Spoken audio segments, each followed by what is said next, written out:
El tema de hoy es regreso a los gobiernos civiles. Sean bienvenidos y bienvenidas. Hablemos de regreso a los gobiernos civiles.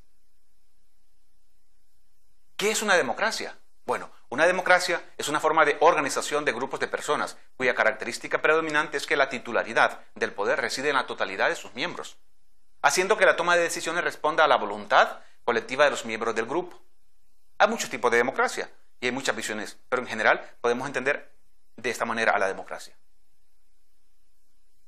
El objetivo de hoy es evaluar las características del regreso a los gobiernos civiles en Honduras desde 1982, los contenidos conceptuales, antecedentes y gobiernos.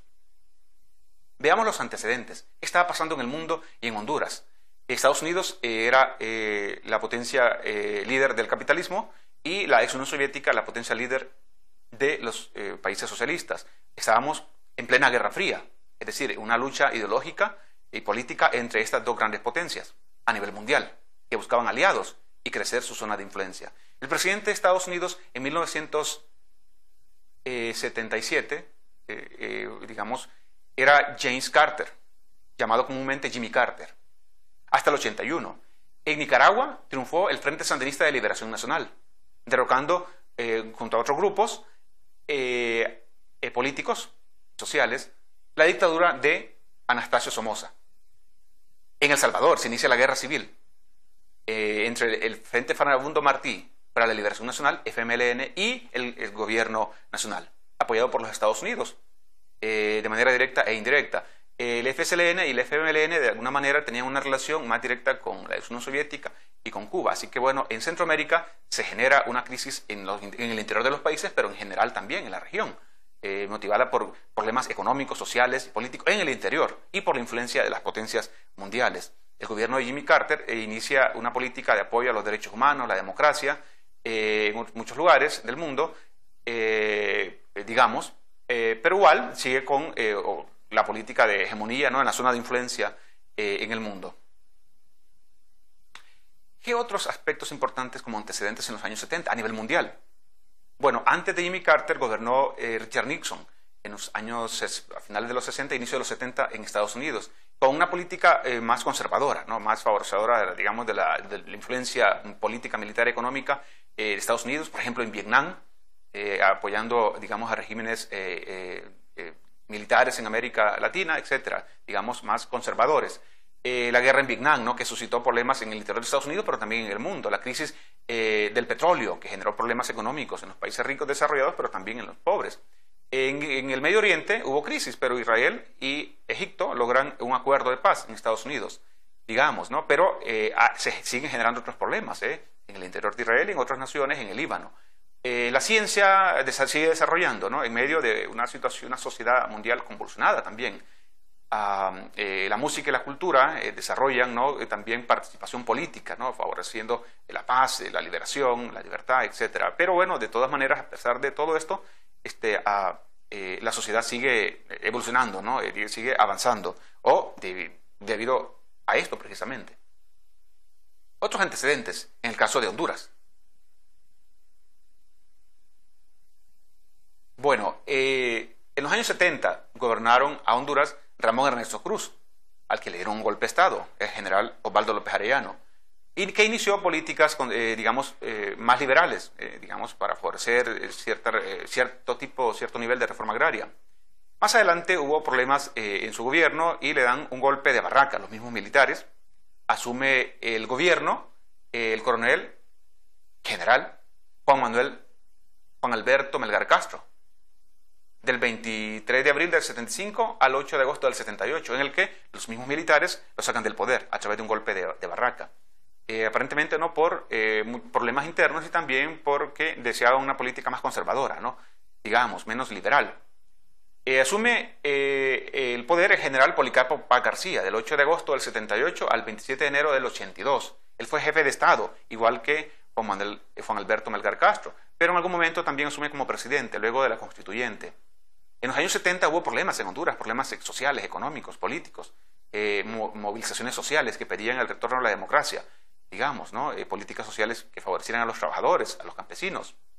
El Partido Liberal y el Partido Nacional también presionan, ¿no?, para algunos miembros de estos partidos, algunos líderes, para que los militares dejen el poder y llamen a elecciones. Y se, digamos, inicia el desarrollo de una nueva constitución en el país.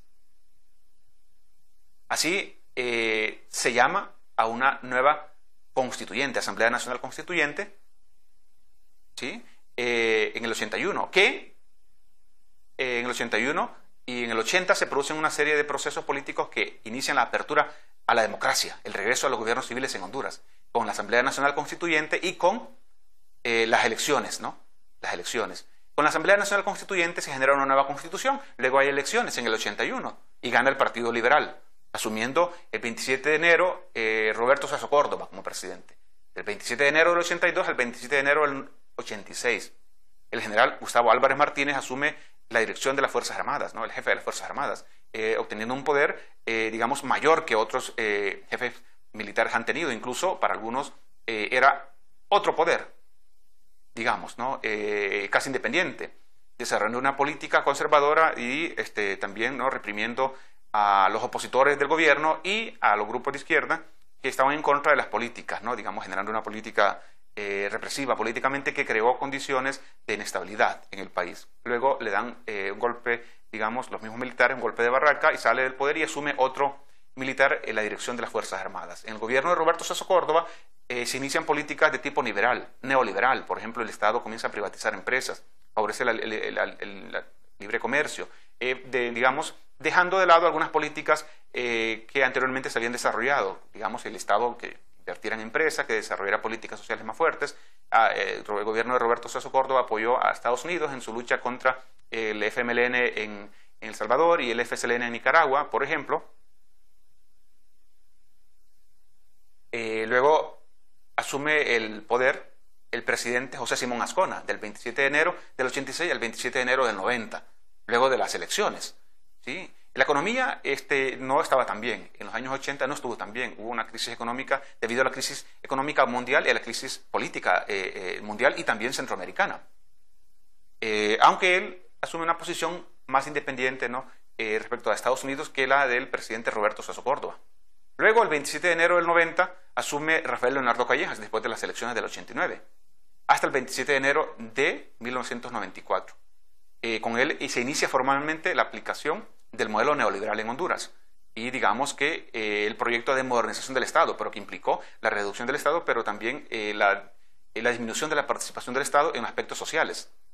Hubo un crecimiento económico, pero no un desarrollo, digamos. Hubo muchos problemas también de tipo económicos y de corrupción en el país. El 27 de enero de 1994 asume Carlos Roberto Reina, que inicia un gobierno de ideas liberales, era miembro del Partido Liberal. Y bueno, asume un gobierno, ¿no?, y un país con problemas económicos, problemas de energía eléctrica.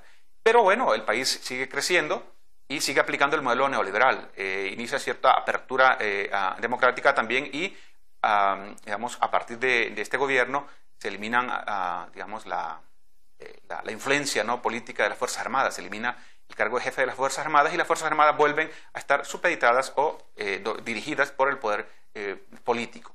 Asume el 27 de enero de 1998 Carlos Roberto Flores, también del Partido Liberal, hasta el 27 de enero de 2002. Y bueno, en el primer año de su gobierno se produce el huracán Mitch, que afectó tremendamente a la economía hondureña. Esto evidentemente no afectó el proyecto político que iba a desarrollar el presidente Carlos Roberto Flores. Y bueno, de todas maneras, a pesar de los diferentes problemas y de las diferentes circunstancias, ¿no?, digamos, se mantiene en el poder y sigue en él hasta el 27 de enero de 2002, cuando asume Ricardo Maduro, 27 de enero de 2002 al 27 de enero de 2006. Es miembro del Partido Nacional y bueno, sigue con el mismo modelo neoliberal, profundizándolo. Hubo una serie de problemas sociales, económicos, pero bueno, el país sigue hacia adelante. El 27 de enero de 2006 asume Manuel Zelaya Rosales hasta el 28 de junio de 2009, ¿no?, cuando se produjo el golpe de Estado. Y bueno, asume digamos, como miembro del Partido Liberal, con una política parecida a los gobiernos anteriores. Luego cambia la política un poco más a la izquierda Y luego, el del 28 de junio del 2009 al 27 de enero de 2010, asume el gobierno Roberto Micheletti. El 27 de enero de 2010 hasta el 27 de enero de 2014 será presidente José Porfirio Lobo Sosa. Vamos a la hora de la tarea. Responde y comparte con tus compañeros. ¿Cuál es la diferencia entre democracia y gobiernos militares? El objetivo alcanzado ha sido evaluar las características del regreso a los gobiernos civiles en Honduras desde 1982. Los contenidos conceptuales desarrollados han sido antecedentes y gobiernos. Gracias por su atención. Hasta luego.